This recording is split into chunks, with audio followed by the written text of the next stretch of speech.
আসসালামু আলাইকুম, স্বাগত জানাচ্ছি আরটিভির মধ্যাহ্নের সংবাদে। আপনাদের সাথে আছি আমি পারভিন মিতু। কঠিন সময়ে তারেক রহমান ১৭ বছর পর দেশে এসেছেন, এজন্য সবাই তার কাছে প্রত্যাশা করছেন বলে জানিয়েছেন বিএনপি মহাসচিব মির্জা ফখরুল ইসলাম আলমগীর। গণমাধ্যমের সম্পাদকদের সঙ্গে তারেক রহমানের মতবিনিময় অনুষ্ঠানে এই কথা বলেন তিনি। এ সময় ফখরুল জানান, তারেক রহমান নিজেই আগ্রহ প্রকাশ করেছেন গণমাধ্যমের সঙ্গে কথা বলার জন্য। সেই জায়গা থেকে আজকের এই অনুষ্ঠান বলে উল্লেখ করেন ফখরুল। নির্মাণ করবার একটা অভূতপূর্ব সুযোগ দিয়েছেন, তাদেরকে আমরা শ্রদ্ধা বলে স্মরণ করতে চাই। আজকে একটা বেশ কঠিন সময় আমাদের নেতা জনাব তারেক রহমান বিদেশ থেকে দেশে এসেছেন। সমগ্র দেশের মানুষ এক বুক ভরা প্রত্যাশা নিয়ে তার দিকে তাকিয়ে আছে। তিনি ইতিমধ্যেই দূর থেকে ডিজিটাল যে সমস্ত কথা আমাদের সামনে বলেছেন, জাতির সামনে বলেছেন, গোটা জাতি আজকে অনেক বেশি আশান্বিত হয়েছে। আশান্বিত হয়েছে এই জন্যই যে এবার একটা সুযোগ সৃষ্টি হবে, সত্যিকার অর্থেই একটা উদারপন্থী গণতান্ত্রিক একটা ব্যবস্থা আমরা এখানে সৃষ্টি করতে পারবো। এই সুযোগ আমাদের সামনে উপস্থিত হয়েছে। আমি বক্তব্য দীর্ঘ করব না, আমি অনুরোধ করব আপনারা মন খুলে কথা বলবেন।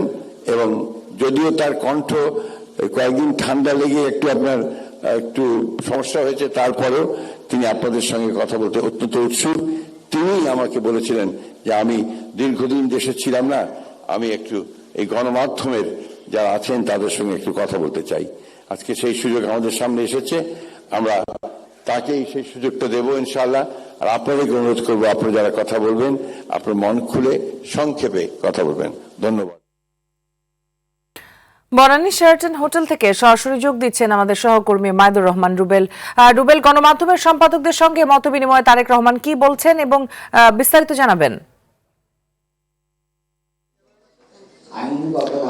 মিতু, আসলে রাজধানীর যে অভিজাত হোটেলে যে বৈঠকটি মত বিনিময় সভাটি হচ্ছে, সেখানে ইতিমধ্যে বাংলাদেশের সকল টেলিভিশন পত্রিকা সহ অনলাইন সহ সকল গণমাধ্যমের সম্পাদকরা রয়েছেন সাংবাদিকরা। এইখানে মত বিনিময় সভাটি চলছে। এখন পর্যন্ত কয়েকজন সম্পাদক কথা বলেছেন। ইতিমধ্যে আমাদের সম্পাদক মাহমুদুর রহমান তার বক্তব্য রেখেছেন। এখন নিউজ সম্পাদক নুরুল কবির আমার পেছনে বক্তব্য রাখছেন। মূলত যে সাংবাদিকতা করতে গিয়ে গত 15-16 বছরে ফেসিবাদী আমলে যে পরিমাণ নির্যাতন নিপীড়নের শিকার হয়েছে সাংবাদিক বা গণমাধ্যম, যে পরিমাণ আক্রান্ত হয়েছিল, সেই বিষয়গুলো মূলত তুলে ধরা হচ্ছে। তবে একটি বিষয় পরিষ্কার যে অতীতে সাংবাদিকদের সাথে সাবেক প্রধানমন্ত্রীর অর্থাৎ পতিত স্বৈরাচারের যে মতবিনিময়গুলিতে যেভাবে তৈলাক্ত বক্তব্য দিতে দেখা গেছে, আজকের এই মতবিনিময় সভায় এখন পর্যন্ত সেই রকম তৈলাক্ত বক্তব্য দিতে দেখা যায়নি গণমাধ্যমের সম্পাদকদের। তবে তারেক রহমান উপস্থিত হয়েছেন 11টার কিছু পরপর, এবং সেখানে দলটির মহাসচিব মির্জা ফখরুল ইসলাম আলমগীর সহ দলটির শীর্ষ নেতারা রয়েছেন। তবে এখানে সম্পাদকরা যারা উপস্থিত রয়েছেন তারা বলতে চাইছেন যেটি এখন পর্যন্ত, সেটি হচ্ছে যে বাংলাদেশ কিভাবে এগিয়ে যাবে, বাংলাদেশের গণমাধ্যম কিভাবে সমৃদ্ধ হবে, কিভাবে মানুষের মনের কথা, মুখের কথা গণমাধ্যমে প্রকাশ হবে, সেই বিষয়গুলি এখন পর্যন্ত উঠে এসেছে। তবে বিএনপি চেয়ারপারসন তারেক রহমানের যে প্রেস সেক্রেটারি, তিনি বলেছেন যে তারেক রহমান বেশ খানিকটা অসুস্থ রয়েছেন, অসুস্থতার কারণে তিনি হয়তো খুব বেশি কথা বলতে পারবেন না। তবে তিনি সম্পাদকদের বা গণমাধ্যম কর্মীদের কথা শোনার পর সবশেষে তিনি হয়তো তার বক্তব্য রাখবেন। সেইখানে নিশ্চয়ই আগামীর বাংলাদেশ কিভাবে গঠন করবেন সেই নিয়ে হয়তো বক্তব্য দেবেন। আমরা যে মঞ্চের যে ডায়াসটি, সেখানে কিন্তু লেখা আছে সবার আগে বাংলাদেশ। তারেক রহমান যে স্লোগানটি দিয়েছেন, সেই স্লোগানটি আসলে তারা প্রতিপাদ্যকে ধরেই যে বাংলাদেশকে এগিয়ে নিয়ে যাওয়ার জন্যই মূলত তারা কাজ করবে, এমনটি আমরা জানতে পেরেছি। মিতু। জি, অসংখ্য ধন্যবাদ আপনাকে। রাজধানী পশ্চিম তেস্তুরি বাজার এলাকায় ঢাকা মহানগর উত্তর স্বেচ্ছাসেবক দলের সাবেক সদস্য সচিব আজিজুর রহমান মোসাব্বির হত্যার ঘটনায় প্রধান শুটার সহ 3 জনকে গ্রেপ্তার করেছে ঢাকা মেট্রোপলিটন পুলিশের গোয়েন্দা শাখার ডিবি। শুক্রবার গভীর রাতে মানিকগঞ্জ এবং গাজীপুরে অভিযান চালিয়ে তাদেরকে গ্রেপ্তার করা হয়। ডিবির এক শীর্ষ কর্মকর্তা এই তথ্য নিশ্চিত করেন। তিনি বলেন, অভিযুক্ত শুটার জিনাত এবং সন্দেহভাজন পরিকল্পনাকারী বিল্লাল সহ 3 জনকে আটক করা হয়েছে। গ্রেপ্তারকৃত তৃতীয় ব্যক্তি এই 2 জনের সহযোগী বলে ধারণা করা হচ্ছে। গত বুধবার রাজধানীতে পশ্চিম তেস্তুরি বাজার এলাকায় ঢাকা মহানগর উত্তর স্বেচ্ছাসেবক দলের সাবেক সদস্য সচিব আজিজুর রহমান মুসাব্বিরকে গুলি করে হত্যা করা হয়।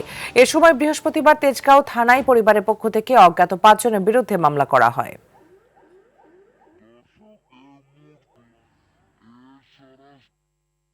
আসন্ন নির্বাচনে রিটার্নিং কর্মকর্তাদের দেওয়া সিদ্ধান্তের বিরুদ্ধে দায়েরকৃত আপিল আবেদনের শুনানি শুরু হয়েছে। শনিবার সকাল 10টা থেকে রাজধানীতে আগারগাঁয়ে নির্বাচন ভবনের অডিটোরিয়ামে এই শুনানি শুরু হয়।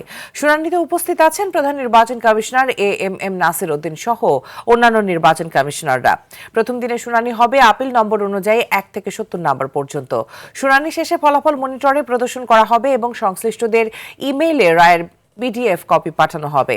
এছাড়া নির্ধারিত তারিখ অনুযায়ী নির্বাচন ভবনের অভ্যর্থনা ডেস্ক থেকে রায়ের অনুলিপি সংগ্রহ করা যাবে। 18 জানুয়ারি পর্যন্ত আপিলের শুনানি অনুষ্ঠিত হবে। যিনি ছিলেন তার বক্তব্য শুনেছেন। ফলাফল সম্পর্কে ওনারা পেন্ডিং রেখেছেন আগামীকাল বিকাল 5টা পর্যন্ত। আজকে নির্বাচন কমিশন যে আজকে আগামীকাল 5টা পর্যন্ত যে তদন্ত, এই তদন্ততে ইনশাল্লাহ আমাদের মহামান্য ব্যারিস্টার যা বলেছেন এর সত্যতা ইনশাল্লাহ আগামীকাল 5টার মধ্যে প্রমাণ হবে, এটি আমরা আশা করছি। দর্শক, এই মুহূর্তে নির্বাচন কমিশন থেকে সরাসরি যোগ দিচ্ছেন আমাদের সহকর্মী নাজমুল হুদা। নাজমুল, আপিল শুনানিতে এ পর্যন্ত কেউ প্রার্থিতা ফিরে পেয়েছেন কিনা জানাবেন। মিতু, আপিল শুনানিতে বেশ কয়েকজনই প্রার্থিতা ফিরে পেয়েছেন। কিছুক্ষণ আগে আমাদের সঙ্গে কথা হয়েছিল কক্সবাজার 2 আসনের জামায়াত মনোনীত প্রার্থী হামিদুর রহমান আজাদের আইনজীবীর সঙ্গে। তিনি জানিয়েছেন যে তাদের প্রার্থিতা বৈধ হয়েছে। এছাড়া আরও বেশ কয়েকজন প্রার্থিতা বৈধ হয়েছে। তবে বিএনপি মনোনীত মুন্সিগঞ্জের এক প্রার্থিতা ঋণ খেলাপি ইস্যুতে এখনও সুরাহা হয়নি, সেটি কালকে বিকেল 5টায় সুরাহা হবে। আপনাকে জানিয়ে রাখতে চাই যে 11ই ডিসেম্বর যেই নির্বাচনী ট্রেন ছেড়েছে, সেই ট্রেন ইতিমধ্যে অনেক দূর পর্যন্ত অনেকগুলো প্ল্যাটফর্ম পেরিয়ে আজকে পর্যন্ত এসেছে এবং আজকে কিন্তু আপিল শুনানি শুরু হয়েছে এবং এই আপিল শুনানি চলবে আগামী 18ই জানুয়ারি পর্যন্ত। এবং এই আপিল শুনানির মধ্যে 645টি যেই প্রার্থীদের আবেদন পড়েছে, সেই আবেদনগুলোতে পর্যায়ক্রমে শুনানি করা হবে। আজকে প্রথম দিন 1 থেকে 70 নাম্বার পর্যন্ত যেই আপিল রয়েছে, সেই আপিলগুলো শুনানি করা হবে এবং কালকে 71 থেকে 140 পর্যন্ত এভাবে পর্যায়ক্রমে 18 তারিখ পর্যন্ত হবে। এবং এই আপিল শুনানির মধ্য দিয়ে বেশ কয়েকটি বিষয়ে প্রার্থীরা তাদের প্রার্থিতা ফিরে পাচ্ছেন। এর মধ্যে রয়েছে যারা স্বতন্ত্র প্রার্থী রয়েছেন, তাদের যেই 1% যেই সমর্থনদের যেই বিভিন্ন ধরনের তথ্য রয়েছে, সেই তথ্য গরমিলের কারণে অনেকেই প্রার্থিতা হারিয়েছেন এবং সেই প্রার্থিতা অনেকেই ফিরে পেয়েছেন। আজকেও দেখলাম আমরা একজন তাদের প্রার্থিতা ফিরে পেলেন। এছাড়া ঋণ খেলাপি ইস্যু রয়েছে হলফনামায় তথ্যের গরমিল কিংবা হলফনামা বা প্রার্থী যে মনোনয়ন সেগুলোতে যে স্বাক্ষর, এই ছোটোখাটো বিষয় নিয়ে আজকে মূলত নির্বাচন কমিশনের যেই আপিল শুনানি হচ্ছে, সেখানে তারা এই বিষয়গুলো ব্যাখ্যা বিশ্লেষণ করছেন এবং সেই ব্যাখ্যা বিশ্লেষণের পরেই মূলত প্রার্থীরা তাদের বৈধতা ফিরে পাচ্ছেন। এবং 18 তারিখ আপিল শুনানি শেষ হওয়ার পরেই 20 তারিখ পর্যন্ত প্রার্থীরা তাদের যেই প্রার্থিতা এটি প্রত্যাহার করতে পারবেন এবং 21 তারিখ প্রতীক বরাদ্দ এবং চূড়ান্ত যে প্রার্থী তালিকা সেটি প্রকাশ করা হবে। তো ইতিমধ্যে অনেকটা দূর চলে গেছে নির্বাচনী ট্রেন। গতকালকেই আপিলের আবেদন শেষ হয়েছে। 723টি আবেদন অবৈধ ঘোষণা করেছিল রিটার্নিং কর্মকর্তারা এবং তার মধ্যে 645টির আপিলের আবেদন পড়েছে এবং এর মধ্য থেকেই কতজন প্রার্থী যে তাদের প্রার্থিতা ফিরে পায় এবং কতজনেরটা অবৈধই থেকে যায় সেটি জানা যাবে একদম 18 জানুয়ারি পর্যন্ত। এই ছিল সর্বশেষ। জি, অসংখ্য ধন্যবাদ আপনাকে। জোটের রাজনীতি মূলত ভোটের কৌশল, যে কৌশলে ডান বাম মধ্যপন্থা আশ্রয় নেয় এক ছাতার নিচে। বিশ্লেষকরা বলছেন এখানে আদর্শ গৌণ মুখ্য হয়ে দেখা দেয় ভোটের হিসেব নিকাশ। তবে এর ফলে কখনো কখনো ভোটাররা দ্বিধাগ্রস্ত হয়ে পড়েন বলে মত তাদের। খান আলমিনের রিপোর্টে থাকছে বিস্তারিত। জোটের রাজনীতি মানেই ক্ষমতার অঙ্ক। জোটের রাজনীতির ইতিহাস এদেশে বেশ পুরনো। জাতীয় নির্বাচন এলেই ভোটের ছক কষতে গিয়ে শুরু হয় জোটের খেলা। এবারও তার ব্যতিক্রম নয়। রাজনৈতিক দলগুলো এখন প্রধানত দুটি শক্তিশালী মেরুতে বিভক্ত। একদিকে দীর্ঘদিনের মাঠের আন্দোলনের সঙ্গী বিএনপি জোট, অন্যদিকে জামাত জোট। আওয়ামী লীগের অনুপস্থিতিতে এবারের নির্বাচন কার্যত এই দুই বৃহৎ জোটের শক্তি পরীক্ষার লড়াইয়ে পরিণত হয়েছে। বিএনপির নেতৃত্বাধীন জোটে যুক্ত হয়েছে মোট 9টি দল, যাদের মধ্যে রয়েছে নাগরিক ঐক্য, গণসংহতি আন্দোলন, গণ অধিকার পরিষদ, বিপ্লবী ওয়ার্কার্স পার্টি, বিজেপি, এনপিপি, জমিয়তে উলামায়ে ইসলাম বাংলাদেশ ও জমিয়তে উলামায়ে ইসলামের একাংশ। বিপরীতে জামাত ইসলামী, এনসিপি, ইসলামী আন্দোলন বাংলাদেশ, খেলাফত মজলিস, বাংলাদেশ খেলাফত মজলিস, বাংলাদেশ খেলাফত আন্দোলন, জাতীয় গণতান্ত্রিক পার্টি, বাংলাদেশ নেজামে ইসলাম পার্টি, বাংলাদেশ ডেভেলপমেন্ট পার্টি ও এলডিপি, এই 10 দল জোট হয়েছে শক্তির পরীক্ষা দিতে। দুই জোটের সম্মিলন ঘটেছে ডান বাম মধ্যপন্থার। বিশ্লেষকরা বলছেন, নির্বাচনকে ঘিরে জোটের রাজনীতি আদর্শগত নয়, মূলত ভোটের কৌশল। যেহেতু আদর্শিক জায়গা থেকে তৈরি হচ্ছে না, ইতিমধ্যে কিছু ভালনারেবিলিটিও আমরা দেখতে পাচ্ছি যে বিভিন্ন জোটের মধ্যে আসন নিয়ে তাদের সমঝোতা হচ্ছে না, জোট ভেঙে যাওয়ার মতো সিচুয়েশন তৈরি হচ্ছে। যেহেতু আদর্শিক কোনো জোট নাই, এটি একেবারেই কৌশলগত নির্বাচনকে সামনে রেখে, ফলে এই জোটের রাজনীতিরও একটা চ্যালেঞ্জ তৈরি হচ্ছে। এটা শুধুমাত্র নির্বাচনে জয় হওয়ার জন্য জোট, যাতে করে তারা তাদের দল ভারী করে বেশি আসনে জিতে তারা সরকার গঠন করতে পারে, একটাই উদ্দেশ্য, অন্য কোনো উদ্দেশ্য নাই। আদর্শগত দ্বন্দ্বের কারণে অনেক ভোটারই দ্বিধাগ্রস্ত হতে পারেন বলে অভিমত তাদের। জনগণ তাদের যে পার্টিসিপেশন, তারা কাকে ভোট দেবে এবং তারা কোন আদর্শ ফলো করে, ফলে এই জায়গার এখানে একটা কনফ্লিক্ট আছে।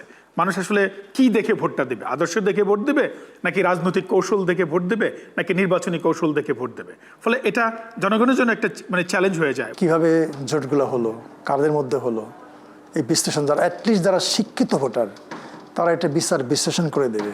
হয়তো যারা কম শিক্ষিত, যারা এগুলো বোঝে না, তাদের ব্যাপারটা আলাদা, তারা হয়তো প্রতীক দেখে নির্বাচনে ভোট দেয়। কিন্তু আমার ধারণা যে শিক্ষিত মানুষের একটা বড় অংশ এগুলো বিশ্লেষণ করে ভোট দেবে। সময় এখনো শেষ হয়নি, এখনো জোটে নতুন কেউ যুক্ত হওয়া কিংবা জোট থেকে বের হওয়ার সম্ভাবনা বিরাজমান বলে মনে করেন বিশ্লেষকরা। ডেমোক্রেসি জায়গাতে জোট করা কোনো অসুবিধা নাই। খান আলামিন, আরটিভি, ঢাকা। শীতের জনজীবনে দুর্ভোগ নেমে এসেছে উত্তরাঞ্চলে। শৈত্যপ্রবাহ বয়ে যাচ্ছে উত্তরের জেলা পঞ্চগড়ে। ভোরে ঘন কুয়াশায় 4 দিন থেকে থাকছে। সকালে এই জেলায় 8.3 ডিগ্রি সেলসিয়াস তাপমাত্রা রেকর্ড করেছে তেঁতুলিয়া আবহাওয়া অফিস। কুড়িগ্রামে হাড় কাঁপানো শীতে চরম দুর্ভোগে পড়েছে খেটে খাওয়া দিনমজুর ও ছিন্নমূল মানুষ। পাবনার ঈশ্বরদীতে শীতল বাতাস ও কুয়াশায় মানুষের দুর্ভোগ চরমে উঠেছে। শীতে সবচেয়ে বেশি বিপাকে পড়েছেন নিম্ন আয়ের খেটে খাওয়া মানুষ। ঠিকমতো ফসল চাষাবাদ ও পরিচর্যা করতে পারছেন না কৃষকরা।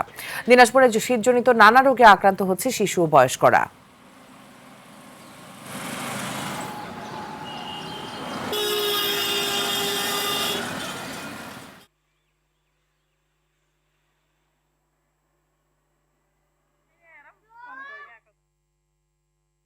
আন্তর্জাতিক প্রসঙ্গ।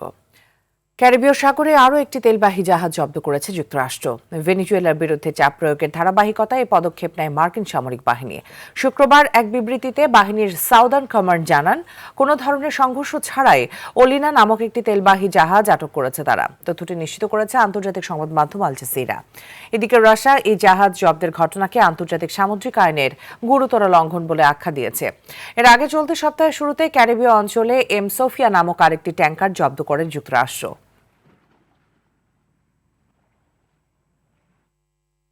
খেলার খবরে ফুটবল প্রসঙ্গ।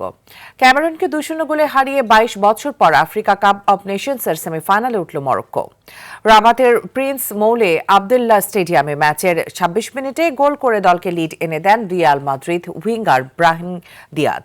মরক্কোর ইতিহাসে প্রথম খেলোয়াড় হিসেবে আফকনের এক আসরে 5 গোল করলেন দিয়াজ। এছাড়া গত 57 বছরে একমাত্র খেলোয়াড় হিসেবে এই টুর্নামেন্টের প্রথম 5 ম্যাচে গোলের কীর্তি গড়লেন তিনি।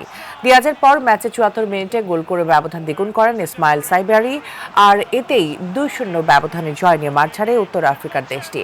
আগামী বুধবার একই মাঠে সেমিফাইনালে মরক্কোর প্রতিপক্ষ হবে আজকের কোয়ার্টার ফাইনাল আলজেরিয়া ও নাইজেরিয়ার মধ্যকার ম্যাচের জয়ী দল।